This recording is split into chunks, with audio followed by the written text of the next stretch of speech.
살아계신 하나님, 이 밤에도 말씀을 통해 우리를 찾아와 주셔서 우리를 새롭게 창조하여 주시옵소서. 예수 그리스도 이름으로 기도합니다. 아멘. 오늘 밤에 주시는 말씀을 찾아서 교독으로 봉독하도록 하겠습니다. 구약성경 이사야서 44장 24절부터 45장 7절까지의 말씀을 교독으로 쭉 읽도록 하겠습니다. 구약성경 1022쪽을 펴주시기 바랍니다. 제가 먼저 이사야서 44장 24절의 말씀을 읽겠습니다. 네 구속자여, 모태에서 너를 지은 나 여호와가 이같이 말하노라. 나는 만물을 지은 여호와라. 홀로 하늘을 폈으며 나와 함께한 자 없이 땅을 펼쳤고.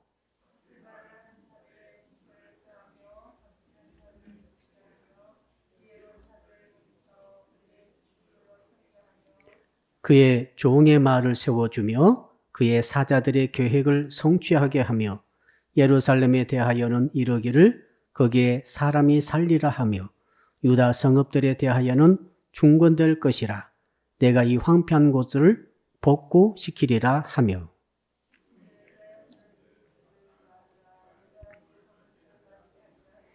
고레스에 대하여는 이르기를 내 목자라. 그가 나의 모든 기쁨을 성취하리라 하며 예루살렘에 대하여는 이르기를 중건되리라 하며 성전에 대하여는 네 기초가 놓여지리라 하는 자니라.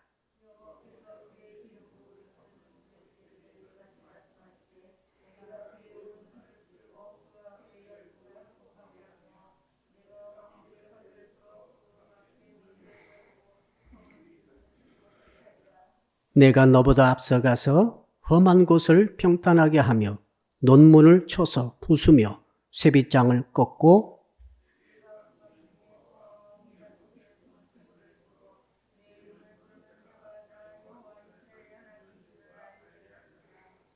내가 나의 종 야곱, 내가 택한 자 이스라엘, 곧 너를 위하여 네 이름을 불러 너는 나를 알지 못하였을지라도 네게 칭호를 주었노라.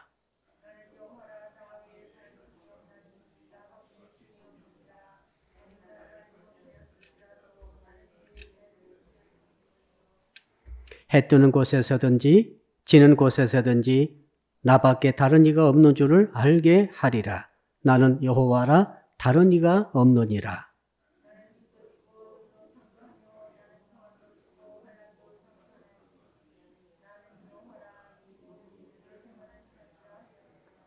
아멘.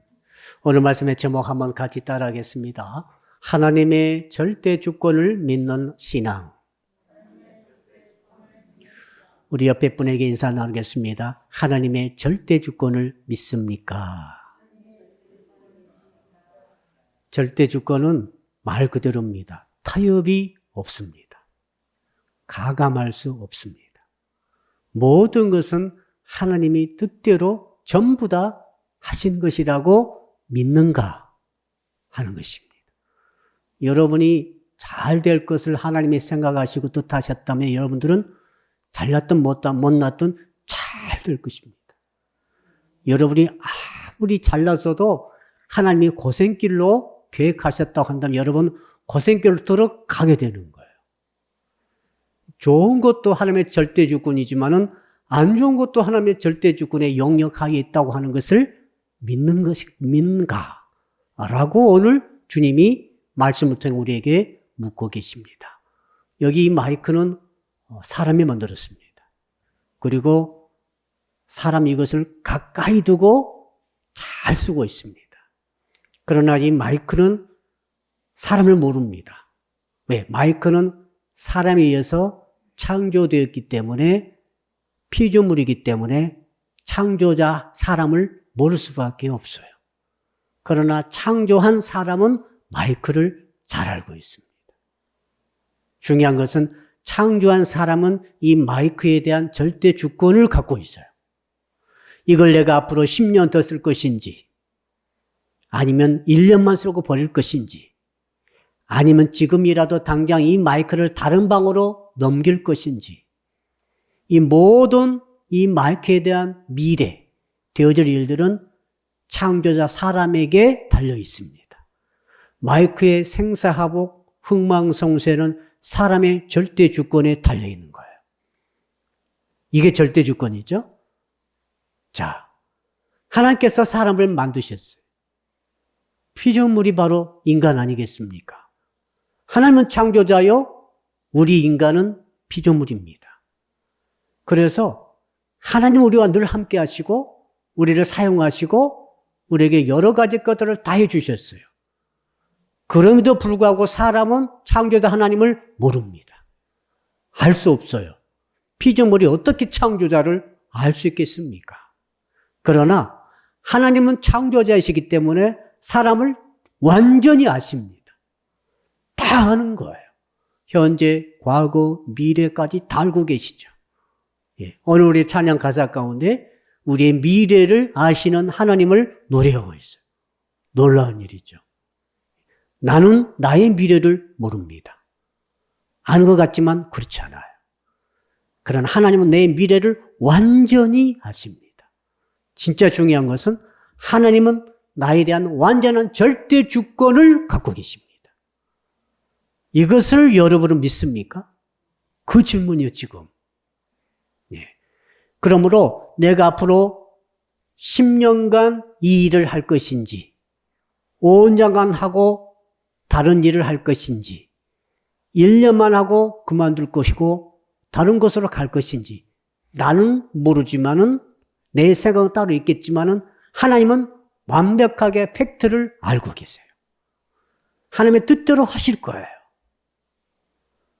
더 심하게 말하면은 내가 10년 살 것인지, 5년만 살고 죽을 것인지, 1년만 살고 죽을 것인지, 아니면은 오늘 하룻밤 살고 내일 죽을 것인지를 나는 모르지만은 하나님은 아시고 하나님은 그 모든 것에 대한 절대 주권을 갖고 계신다는 거예요. 자, 그러니까 말 그대로죠. 사람이 살고 죽는 것, 복을 받고 화를 당하는 것, 사람이 국가이든 사람이든 단체이든 흥하게 되든 망하게 되든 아주 왕성하게 일어나든 아주 쇠퇴해버리든 이 모든 것들의 주권은 인간에게 있는 것이 아니라 하나님께 있다는 거예요. 한번 따라할까요? 하나님의 절대 주권을 믿겠습니다. 절대 주권은 무서운 거예요. 독재자가 무섭죠? 독재 정권 때 얼마나 많은 사람 죽습니까? 독재자가 절대 주권을 가지고 마음대로 해버리는 거죠. 착한 사람도 의로운 사람도 죽이라면 다 죽는 거예요. 그러나 악한 사람도 사기꾼도 정말 흉악한 사람도 살리라면 아무리 흉악한 짓이 됐다 할지라도 다 사는 거예요. 독재자가 무서운 거예요. 아주 악한 거죠.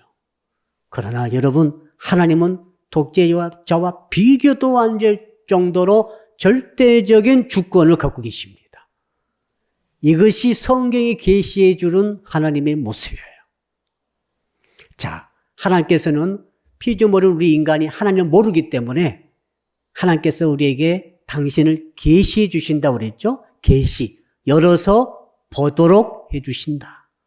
하나님께서 당신의 모습을 우리 인간에게 어떤 일정한 부분을 열어서 보여주십니다. 왜 그런가 하면은 하나님의 절대 주권을 믿도록 하기 위해서 그런 거예요. 성경의 목적이 뭡니까?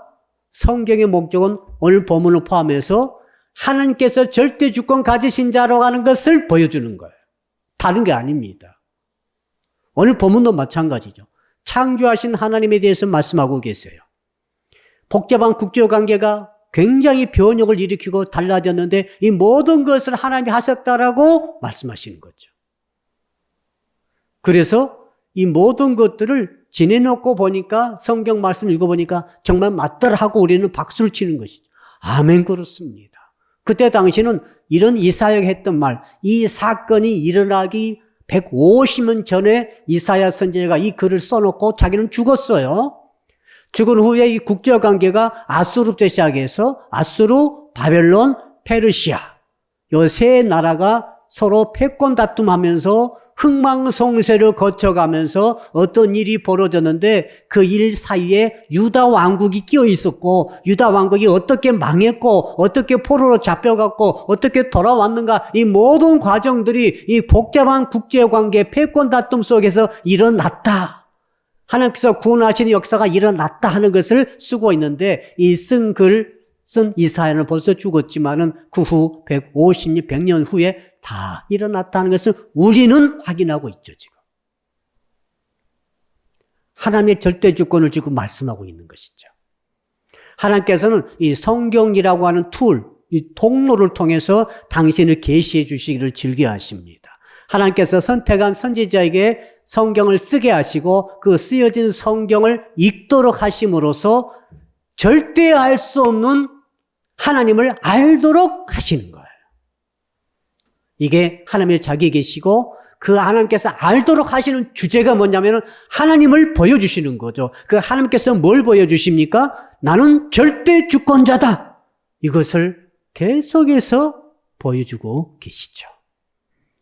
자, 그러니까 성경 말씀 읽으면서 우리는 뭘 알아야 됩니까? 아, 하나님이 나의 절대 주권자이구나. 내가 주권자가 아니고 내가 나를 주장한 게 아니라 내가 내 인생의 주인이 아니라 하나님이 절대 주권자이시고 하나님이 내 인생의 주인 되시는구나 라고 하는 것을 깨달아라 하는 것이죠. 성경을 들을수록 설교를 들을수록 여러분 성경을 안다는 것은 뭘 뜻합니까? 이 지식적 아는 것을 뜻하는 게 아니에요.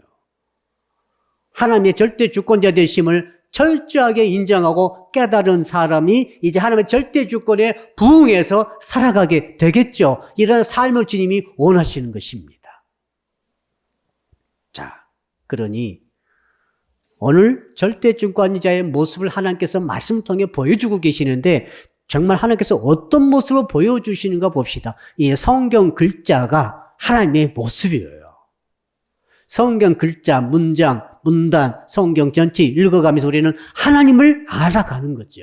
그러니까 여러분이 성경을 듣고 성경을 알면 알수록 말씀을 들으면 들을수록 뭐가 알아야 됩니까? 하나님이 모습이 그려질 수 있고 하나님께서 이런 분이라는 것을 알아줘야 되는 것이죠. 예. 자, 그런 게 한번 우선 읽어볼까요? 이사야서 44장 25절에 4절의 말씀을 읽읍시다. 24절. 시작. 네 구속자여 모태에서 너를 지은 나 여호와가 이같이 말하노라. 나는 만물을 지은 여호와라. 홀로 하늘을 폈으며 나와 함께 한 자 없이 땅을 펼쳤고 네 구속자여. 이 말이 얼마나 중요한 말인지 아시겠습니까? 구원을 값을 지불하고 완벽하게 지불하고 완성해 주신 분이 하나님이시다. 하나님은 저와 여러분의 구원자이십니다. 이 계시 지식을 세상 사람은 알 수 없어요. 돈이 나를 구원할 줄 알고 돈에 목숨을 걸고 출세에 목숨을 걸고 세상 부귀 영화, 세상의 육신의 즐거움과 정욕을 추구하는 것에 자기 뜻을 펼치는 것에 목숨을 걸고 추구하고 있잖아요. 왜? 그것이 혹시 나에게 구원을 줄까라고 가는 것인데 성경 그렇게 말하지 않고 있습니다. 너의 구속자는 나다는 거예요. 아멘. 그것도 값을 완전히 지불하시고 완벽한 구원을 이루시는 분이 하나님이시다. 그럼 우리는 이 말씀 한마디 읽으면서 어떤 생각 갖게 됩니까? 주여, 내가 구원받을 길은 다른 길이 아니라 오직 하나님만이 나를 구원할 수 있습니다 라고 날마다 찬양하며 주님을 노래해야 할 줄로 믿습니다. 감사가 있어야 할 줄로 믿습니다. 나는 나를 구원할 수 없어요. 열심히 하면 구원되니까 아니란 말입니다. 하나님만이, 창조자 하나님만이 나를 구원할 수가 있어요. 이것을 성경 우리에게 알려주고 있죠. 세상 사람은 알 수 없는 거죠. 그 다음에 뭐라고 하십니까? 모태에서 너를 지은 나 여호와가 이같이 말하노라. 모태에서 우리가 태어났습니다. 엄마 뱃속에서 어머니 통해서 우리는 모든 인간들은 다 태어났어요. 그래서 우리는 혹시 어머니가 나를 만드셨다라고 말은 할 수 있습니다. 그런 지식도 있습니다. 연구도 했습니다. 그러나 하나님은 말씀하셔요. 네 어머니가 너를 만든 게 아니라는 거예요. 아버지가 어머니가 나를 낳았다고 해서 어머니, 아버지가 나를 만든 게 아니라는 거예요. 낳았을 뿐이에요. 나를 지으신 분, 나의 체질, 나의 성격, 나의 모든 것을 다 지으신 분은 오직 누구라고요? 하나님이 지으셨다는 거예요. 모태를 통해 태어나도록 하는 모든 과정까지 하나님이 다 만드셨다 이 말이죠. 어머니, 아버지는 우리의 육신의 어머니, 아버지로서 우리를 낳으신 분이 틀림없어요. 아멘.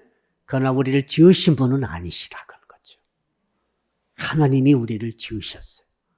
우리의 진정한 어버이는 하나님이세요. 아멘. 진정한 아버지, 진정 엄마는 하나님이시란 말이죠. 이걸 우리가 이 말씀을 읽으면서 벌써 야, 하나님이 이런 분이구나. 여러분, 어떤 어머니, 어떤 아버지가 자기 자녀가 잘 못될 것을 바라고 있겠습니까? 그렇죠. 내 자식이 못나서도 부족해서 그 어머니, 아버지 하는 거 보시면 너무 다 용서하고 다시 돈도 다시 대주고 다시 모든 거 뒷바라지 해주고 끝까지 가는 분들이 바로 우리 부모님 아니십니까? 불완전한 인간도 그러한데 하나님이 우리 진정한 지으신 분이라 이 말이죠. 하나님이 여러분의 진정한 어버이는 하나님이세요. 그러니까 하나님께서 여러분을 정말 끝까지 구원을 이루실 것을 믿으시기를 바랍니다. 하나님이 두려워할 뿐이지 하나님은 나쁜 하나님이 아니시라는 거죠. 또 뭐라고 하십니까? 나는 만물을 지은 여호와라. 자, 우리가 지금 만물을 보고 있습니다. 뭐 산천 초목 할 것 없이 우주만 오늘 보니까 보름달이 탁 떴는데 너무너무 아름답고 멋있어요. 신기하죠. 보름달 우리 인간이 다 가서 착륙해가지고 그 달의 그 흙도 다 가져오고 했음에도 불구하고 달을 볼 때마다 너무 신기한 거죠. 달이 이렇게 시간에 따라서 저렇게 공중에 둥둥 떠 있는지. 지구 역사상 계속해서 저 자리에 계속 떠 있고 뱅뱅 돌고 있잖아요. 별도 보이고. 자, 우리는 이렇게 온갖 만물을 볼 때마다 감동도 받고 기가 막히게 멋있는 곳도 찾아다니고 우리가 여행을 못 가가지고 몸이 근질근질 거리고 있죠.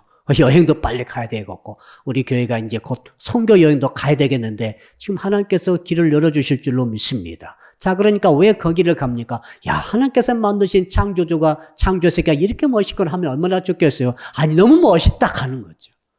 기가 막히고 가는 거죠. 막 영감도 없고 시도 나오고 예술 작품도 다 나옵니다. 그러나 우리는 정말 중요한 게 뭡니까? 주께서 말씀하셨지 않습니까? 뭐라고요? 이 한마디에 다 나와버립니다. 만물을 지은 여호와. 아멘. 만물을 지은 여호와. 이 한 가지 작은 식물이라 할지라도 우리는 이 속에서 뭘 봐야 됩니까? 하나님이 지으셨구나라는 것을 봐야 됩니다.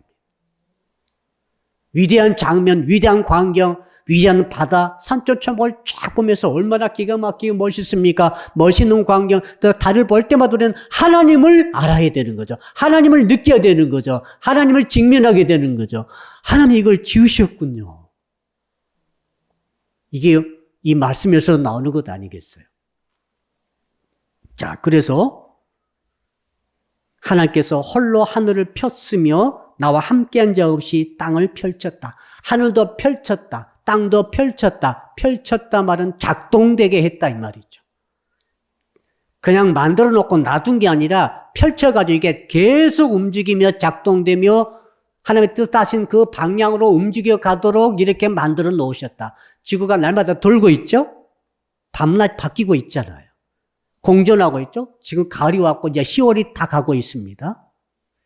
자, 이 모든 섭리, 이 모든 것들을 하나님께서 펼쳐 놓으신 것이죠. 작동이 잘 되도록. 뭐에 의해서? 하나님의 절대 주권에 의해서. 중요한 것은 나지 않습니까? 내가 중요해요. 예. 나는 여러분의 생명은 너무 중요한 거죠. 별 100만 개를 준다 한들 여러분과 생명과 바꾸겠습니까? 천하보다 귀한 것이 인간의 생명 아니겠어요? 뭘 깨달아야 되는가 하면 하나님이 절대 주권자이시구나. 사람도 만드셨다 하셨고 만물도 만드셨고 펼치셨고 잘 돌아가도록 하셨으므로 내가 중요한데 내가 어떻게 잘 돌아가며 어떻게 잘 살 수 있겠습니까? 한 가지밖에 없죠. 절대 주권자이신 하나님의 매뉴얼, 그 말씀에 정해주신 매뉴얼대로 살아가는 수밖에 없는 거죠. 창조자의 매뉴얼. 자동차 만든 사람의 메뉴대로 써야만이 자동차가 잘 굴러가듯이 사람도 주님이 지으셨다고 했지 않습니까? 만물도 지으셨다 했지 않습니까? 이 하나님의 지어주신 이 모든 세계 속에서 하나님의 지음받은 우리가 잘 살아가려면은 한 가지 방법밖에 없죠. 그 하나님의 절대 주권자, 창조자 하나님의 말씀의 매뉴얼대로 살아가는 것이죠. 아멘. 이걸 일찍 깨닫고 젊어서부터 청년 때부터 청소년 때부터 이 말씀의 매뉴얼대로 살아가는 사람은 복이 있을지어다. 복이 있는 거예요. 그러나 이것을 다 거부하고 내가 한번 살아보겠다고 하나님의 말씀의 매뉴얼을 제쳐놓고 여기에 눌러놓고 무시하고 내 매뉴얼대로 내 식대로 살아가다가 언제 깨닫게 되겠습니까? 인생이 다 지나고 나중에서 깨닫고 돌아올 수도 있고 돌아오지 못하고 영원히 가버릴 수도 있고 그렇지 않겠습니까? 하나님은 여지 없어요. 절대 주권자이세요. 하나님께서 사정 봐줘가지고 하루가 한 50시간 길어진 적이 있습니까? 저는 시험 볼 때, 내일 시험 보는데 오늘 밤은 한 12시간 계속 됐으면 좋겠다. 예. 1시간 보니까 훨씬 공부를 잘하고 시험을 더 잘 볼 것 같아요. 1시간 전에 막 공부하잖아요. 그때는 제발 1시간만 더 주면 좋겠다. 하나님이 그런 적이 한 번도 없어요. 시간을 줄인다든지 시간을 느린다든지 이런 경우 성경에 나와있죠. 요사가 그 적들과 싸울 때 한번 하나님께서 그 기적을 보여주셨죠. 여러분, 하나님의 절대 주권은 누구도 변경시킬 수 없어요. 하나님이 바꾸시면 바꾸시는 거예요. 자, 그러니까 하나님은 마음씨 좋은 이웃집 할아버지가 아니구나. 하나님은 너무 우리가 잘 모르고 있는 것 같아요. 오늘 말씀 보시면 이제 이 말씀 속에서 하나님을 알게 될 줄로 믿습니다. 25절 한번 볼까요? 25절 시작. 헛된 말을 하는 자들의 징표를 패하며 점치는 자들을 미치게 하며 지혜로운 자들을 물리쳐 그들의 지식을 어리석게 하며 옛날부터 이 점쟁이들, 거짓 애언자들 그리고 세상에 지식 있고 지혜 있는 자들이 세상의 리더가 돼가지고 세상이 이렇게 될 것이다, 이렇게 돼야 된다, 이렇게 끌고 갔던 사람들을 다 통칭해서 말하고 있는데 하나님께서 뭐라고 하십니까? 그 모든 것들, 그들이 인간적인 애언을 하고 인간적인 미래를 다 말해주고 이런 모든 점쟁이들의 말, 그리고 이제 과학자들의 말, 그들 말 포함해서 이 모든 이들의 말이 틀리게 해버리겠다, 이렇게 말씀하세요. 그 점쟁이 말을 들으면은 잘 맞는 것 같은데 나중에 결정적일 때 틀려버려요. 그래서 여러분, 이 점쟁이들 말을 잘 들으면 안 돼요. 어떤 정치가가 또 점쟁이 잘 찾아다니고 그런 말에 돌아다니고 있습니다만은 여러분, 왜 그런가 하면은 다 맞게 해주다가 지옥으로 끌고 가는 거예요. 그렇게 맞추다가 야, 지옥 없어 하다가 지옥 끌고 가는 거죠. 기가 막힌 하나님께서 이걸 틀리게 하셔요. 어떤 분은 맞는 것 같다가 완전 결정적일 때 다 틀리게 하신다. 그러므로 우리는 세상 사람들의 말에 대해서 혹은 과학적인 지식에 있어서도 어떻게 됩니까? 이것을 참고할 뿐이지 의존해서는 안 되는 거죠. 우리가 절대 의지할 것은 절대 주권자이신 하나님의 말씀의 면열밖에 없는 줄로 믿습니다. 또 하나님의 모습을 볼까요? 26절입니다. 시작. 그의 종의 말을 세워주며 그 사자들의 계획을 성취하게 하며 예루살렘에 대하여는 이르기를 거기에 사람이 살리라 하며 유다 성읍들에 대하여는 중건될 것이라 내가 그 황폐한 곳들을 복구시키리라 하며 그의 종들, 이 종들은 하나님의 종들입니다.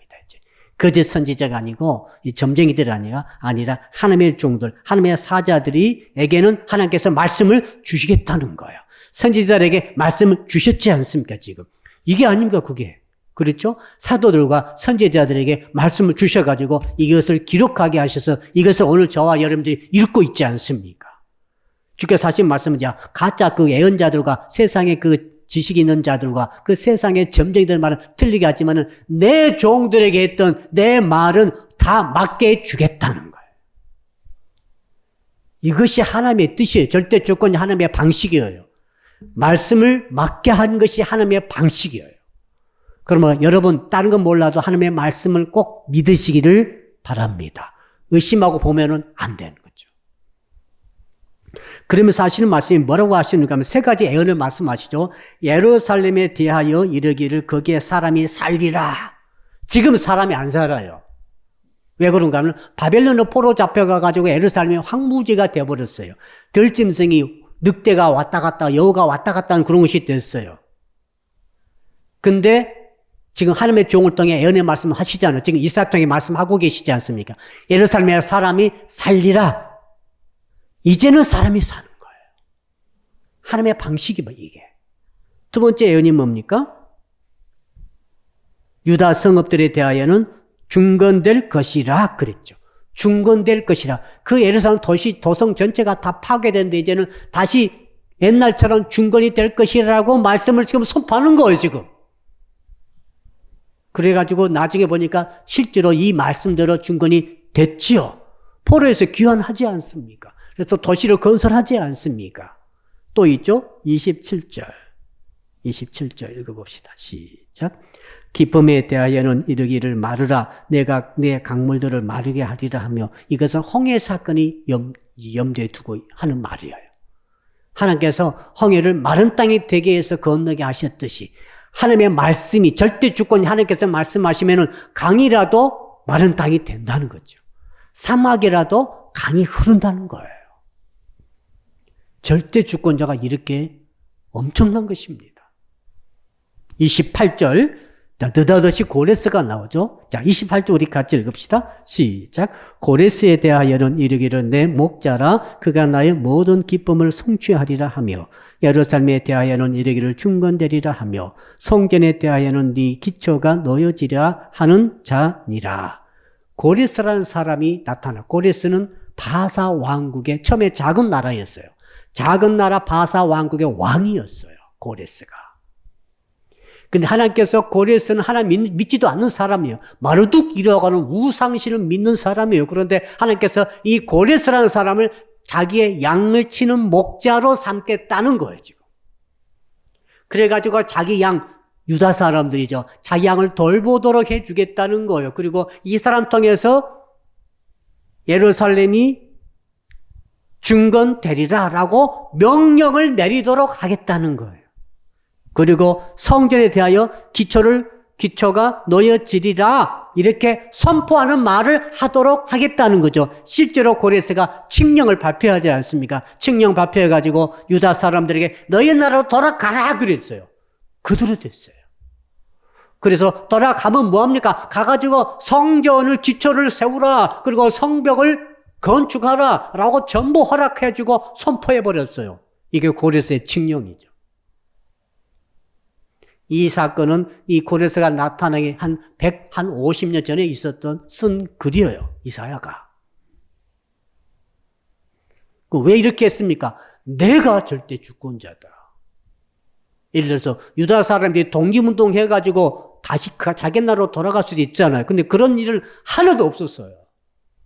하나님은 알지도 못한 고레스라는 사람을 통해서 그를 사용하셔가지고 바사 왕국이 처음에 작은 나라였습니다. 이 나라를 크게 만들어가지고 결국은 바벨론을 꺾어버리게 만들고 결국 다 돌아오게 만든 이 모든 과정이 절대 주권자 내가 한다라고 지금 이사야 통해 말하고 있지 않습니까?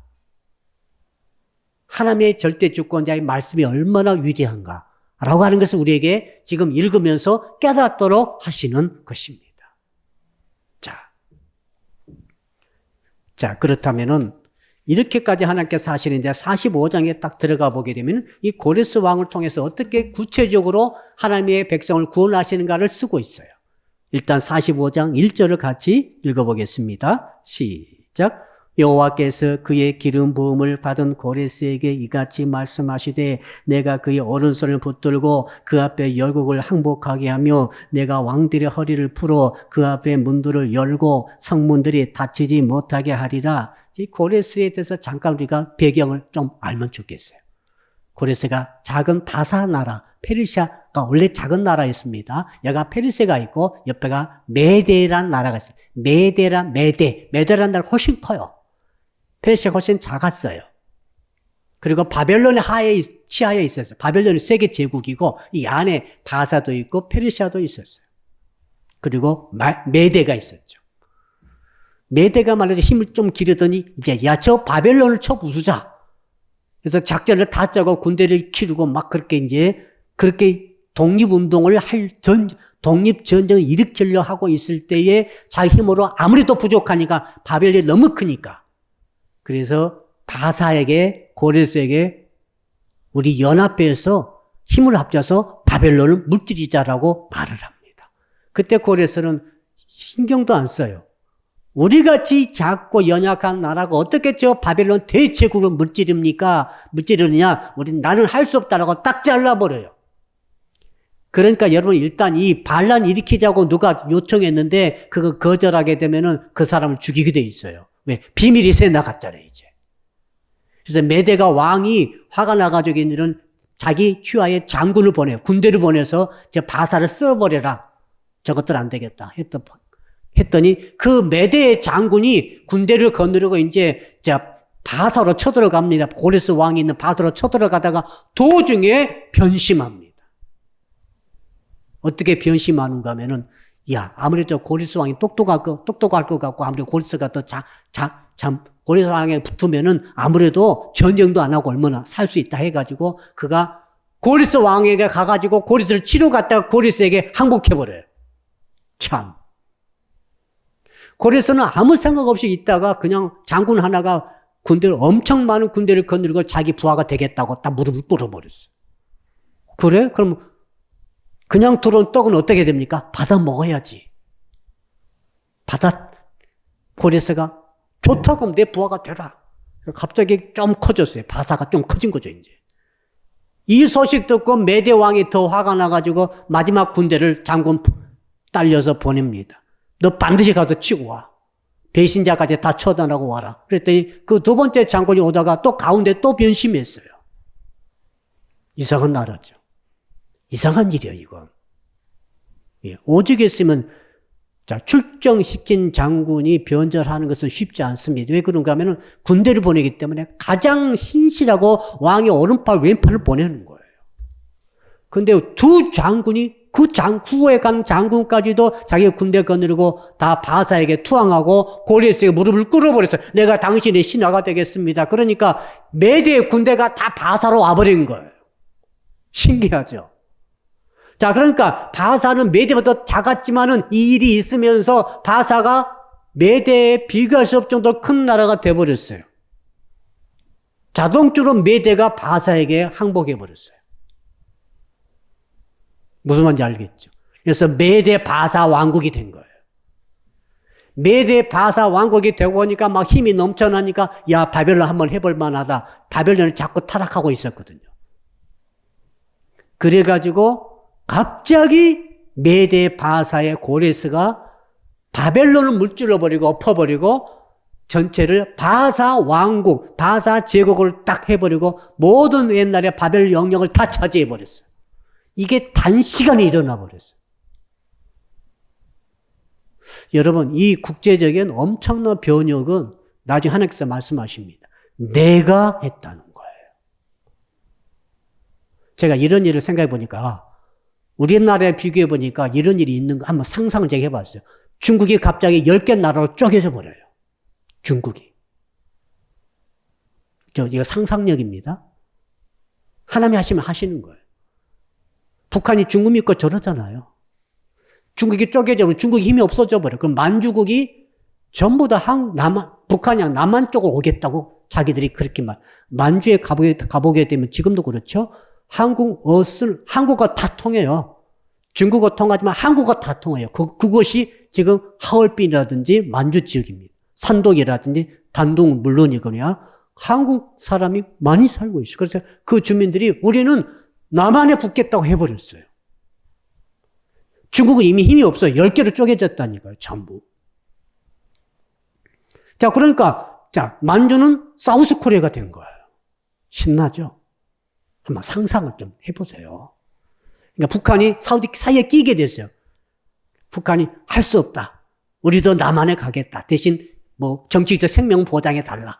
이래가지고 북한이 우리나라 와버린 거예요. 그리고 일본이 자꾸 지금 한 달에 한 번씩 쓰나미가 일어나가지고 일본이 말이죠.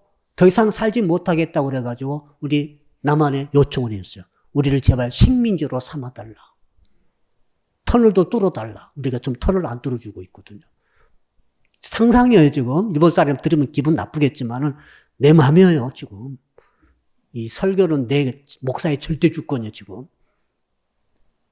일본 사람들이 갑자기 1억 5천 인구가 있는데, 우리도 한 3배 가까이 되는데, 그들이 제발 우리를 다스려달라. 너희 코리안들의 그 뛰어난 머리로 우리를 좀 잘 다스려서 우리 잘 살게 해달라. 그래서 식민지 통치를 받겠다는 거예요. 엄청난 국제 관계가 변화되고 있죠? 그러니까 이 한국이 말이죠. 얼마나 강력해졌습니까? 러시아가 오더니, 푸틴이 오더니 형님 하겠다고 하는 거예요. 믿으세요? 이건 그냥 상상이에요. 러시아가 한국을 형님이라고 그러겠다는 거예요. 그리고 미국과 한국이 이제 비등비등한 거예요, 지금. 경제력이든 과학이든 무기든 지금 미국이 비등비등하게 돼버렸어, 한국이. 그래서 한국과 미국이 패권 전쟁을 하게 됐더라. 이 와중에 우리 사랑비교회가 어떻게 살아남을 것인가? 자, 너무 나간 것 같은데. 사랑하는 성도 여러분. 지금 꼭 그 모양입니다. 유다 나라가 말이죠. 아수르가 쳐들어왔을 때, 아수르가 얼마나 강력했습니까? 하루아침에 18만 5천명 죽어버리고 아수르가 도망가서 아수르가 바벨론에게 망하지 않습니까? 망하자마자 바벨론 들어와가지고 유다를 잡아갔어요, 이제. 유다를 침략해서 유다 왕국을 멸망시키고 무려 그 전체 포로로 다 잡아간 것 아닙니까? 그 잡아가가지고 있을 때 드디어 바사가 그 일이 일어난 거죠. 작은 바사 나라가 메대 나라 합병하든지 그 다음에 메대 바사가 바벨론을 다 먹어버리든지 바사 왕 초대왕 페르시아 초대왕 고레스가 딱 서더니 이렇게 선포해버렸어요. 다 식민지로 잡아왔던 포로로 잡았던 모든 민족은 다 자기 나라로 돌아가라 그랬어요. 가가지고 너희 성을 짓고 너희 성전을 짓든 말든 알아서 잘 살아라 그런 거죠. 정책이 바뀌어버린 거예요. 전 세계 정책이 바뀌어버렸어요. 그 와중에 유다 사람들이 포로 잡혀 있다가 한 일은 아무도 없는데 70년 만에 돌아오게 된 줄로 믿으시기를 바랍니다. 이 모든 일을 절대주권자 하나님께서 하셨다는 거예요. 따라합시다. 하나님이 하시면 하십니다. 그 문제가 지금 45장에 쭉 나오고 있죠. 우리 여러분 2절 읽어볼까요? 2절, 3절, 2절 읽읍시다. 시작. 내가 너보다 앞서가서 험한 것을 평탄하게 하며 논문을 쳐서 부수며 쇠빗장을 꺾고 네게 흑암 중에 보화와 은밀한 것에 숨은 재물을 주어 네 이름을 부르는 자가 나 여호와 이스라엘 하나님인 줄을 네가 알게 하리라. 지금 고레스에 대해서 말하는 거죠. 고레스는 하나님도 모르는 사람인데 고레스가 이상한 일이 일어난 거죠. 두 장군이 군대 다 거느리고 나라를 거느리고 자기가 투항했잖아요. 고레스는 아무것도 한 것도 없어요. 쉽게 말해서 화살 한 번은 안 쐈는데 메대란 나라가 와버렸어요. 그러더니 바벨론을 무너뜨리게 된 거예요. 세상에 이런 일이 어떤 일입니까 지금? 알고 보니까 하나님이 전부 하셨다는 거예요. 그 2절에 쭉 보시기 그 말입니다. 험한 곳이 막 평탄하게 되고 그 전쟁하는 용어예요. 논문이 절대 깨뜨려지지 않는 논문이 막 깨뜨려져 버리고 빗장이 꺾어져 버리고 이런 일이 숨겨져 누구도 발견하지 못했던 재물 저하가 막 고레스 눈에 다 보이고 다 발견해 버리는 거죠. 엄청난 경제력이 들어와 버리는 거죠. 엄청난 군사력이 들어와 버리는 거죠. 스스로 문을 열고 막 들어오라고 하는 거예요. 누가 막겠어요? 왜 이렇게 하셨습니까? 했더니 하나님께서 하셨다는 거죠. 4절.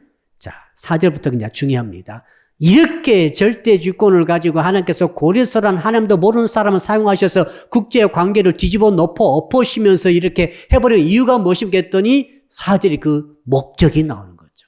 하나님의 절대 주권 사용하시는 목적. 4절 같이 읽읍시다. 시작. 내가 나의 종 야곱 내가 택한 자 이스라엘 곧 너를 위하여 네 이름을 불러 너는 나를 알지 못하였을지라도 네게 칭호를 주었노라. 무슨 말인가 하면은 이게 번역이 좀 그렇습니다만은 이제 현대인의 번역으로 읽어보면은 이게 훨씬 더 이해하기 쉬워요. 내가 택한 내 종 이스라엘을 위하여 내가 너를 고레스죠. 너를 지명하여 불렀고 네가 비록 나를 알지 못하여도 내가 너에게 영광스러운 칭호를 주었다. 왕의 칭호를 준 거죠. 하나님. 누구를 위해서? 너 좋아라고 한 게 아니라 네가 힘이 있고 네가 뛰어나고 네가 모든 전쟁을 잘해서 그게 아니란 말이다. 내가 내 백성 이스라엘 유다 백성 그들을 구원하기 위해서 내가 너에게 그 일을 시켰다라고 하신 말씀 아닙니까? 4절이 하나님의 절대 주권적인 섭리하시는 역사의 목적이라 이 말이죠. 목적이 뭡니까? 구원이에요. 하나님의 절대 주권의 목적은 구원이에요. 한번 따라갈까요? 하나님의 절대 주권의 목적은 구원이십니다. 나를 구원하기 위해서 하나님께서 여러분 얼마나 섭리하셨어요? 여러분의 사람 믿게 오셔서 신앙생활 하시면서 구원받고 이렇게 성장하도록 하기 위해서 얼마나 하나님께서 여러분을 구원하셨어요? 역사하셨어요. 이 사람도 만나게 하시고 이렇게 연락도 되게 하시고 이렇게 오게 하시고 우리 장로님의 가정이 저쪽 상계동에 사시다가 이사 오게 하시고 별일을 다 당하게 하시고 나를 만나게 하시고 우리 능이 청년은 저쪽에서 정말 아무것도 모르고 놀러 다니다가 지금은 북도 치고 오늘 찬양도 잘하고 그 사이에 많은 사연이 있었던 거예요. 또 황새머리 쪽에서는 또 이지영 권사님께서 그때 영자였죠. 얼마나 또 고생을 이러저러 하시다가 또 하나님의 인도로 또 만나게 하시고 이상했죠. 또 맹골에서는 또 우리 권사님께서 또 그곳에서 정말 그 살다가 어떻게 또 다시 또 마사로 돌아오게 하셨는가. 여러분 이게 뭐냐면 구원을 위한 하나님의 지금 섭리적인 역사심이죠. 절대 주권을 구원을 위해서 일어난다는 거예요. 국가도 마찬가지고 국제 정서도 마찬가지고 한 나라도 마찬가지고 개인도 마찬가지예요. 이것을 깨달아라 하나님께서 지금 우리에게 말씀하시는 것이죠.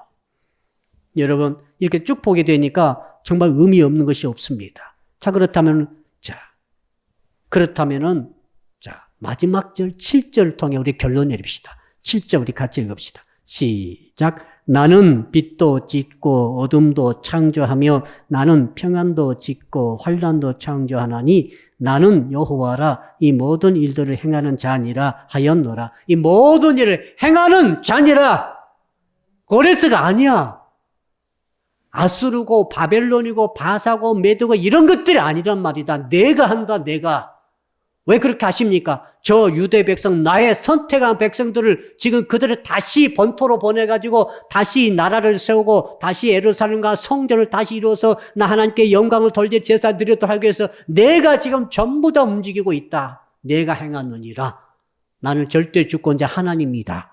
너희들이 나를 알아야 된다. 라고 말씀하시죠. 그러면서 하신 말씀이 7절을 쭉 보게 되니까 나는 빛도 지었지만은 어둠도 지었다. 여러분, 빛은 하나님이 지으시고 어둠은 마귀가 지은 거 아닙니다. 이렇게 믿는 자들이 있죠. 이원론적으로 믿는 자들이 헬라 철학자 그렇게 믿죠. 헬라 철학자들은 선한 신이 있고 악한 신이 있고 서로 싸우죠. 하나님이 선한 신이고 마귀가 악한 신 아닙니다. 하나님이 절대 주권자예요. 아멘. 마귀는 악신 그런 대항하는 존재가 아니에요. 대적만 할지 저건 이미 다 멸망에 다 예정되어진 존재라고 성경의 절대 주권자께서 다 쓰고 계시지 않습니까? 무조건 속에 들어가고 나중에는 영원히 꺼지지 않는 불못 속에 들어가는 모든 코스가 이미 예비되어진 줄로 믿습니다. 하나님만이 유일한 절대 주권자이시죠.